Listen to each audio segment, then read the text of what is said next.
Adrian Rurewhai. Thank you, Mr. Speaker. Sir, can I just briefly send out a mihi to all of the whānau, hapu and iwi in my electorate who are suffering from floods right at the moment, and that I'm thinking of them right now. Sir, this bill, Exclusive Economic Zone and Continental Shelf Environmental Effects Transitional Provisions Amendment Bill, which the Labour Party are supporting at this third reading, sir.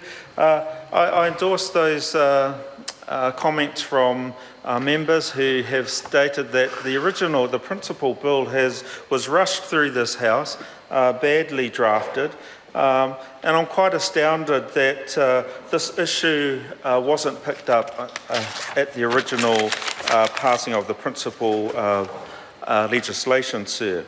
One would have thought that modelling would have been done.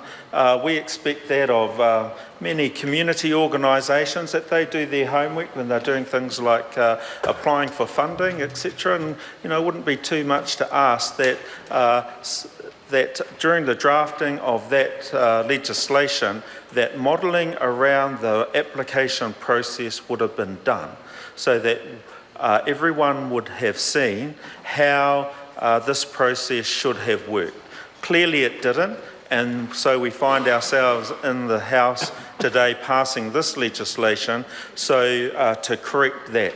And so that a business like Shell Todd Oil Services can continue operating under the current legislation. So we heard about from the member Matt Ducey about saying we need this because of business continuity. And that is correct. We do need business continuity. The problem that I have is that it seems to me that the government restricts its identifying of business continuity, or restricts it to only certain businesses. If we applied that member's logic to relationships Aotearoa, there'd be 183 people that wouldn't be out of work today. And he talked about the 300 people that would be lost to that industry if the current legislation was left and that there were appeals under that process. And that's an ongoing issue that I actually have with the members opposites here, that they are very good at putting up legislation which helps big business, but when it comes to supporting community organisations like Relationships Aotearoa, 183 people lose their jobs and 7,000 of their clients have to find alternative services for the issues that they have. So I want to acknowledge the submitters, and in particular Tania Tangaroa.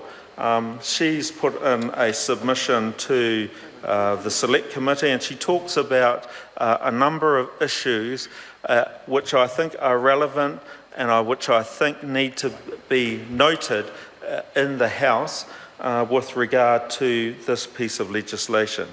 Albeit she focused on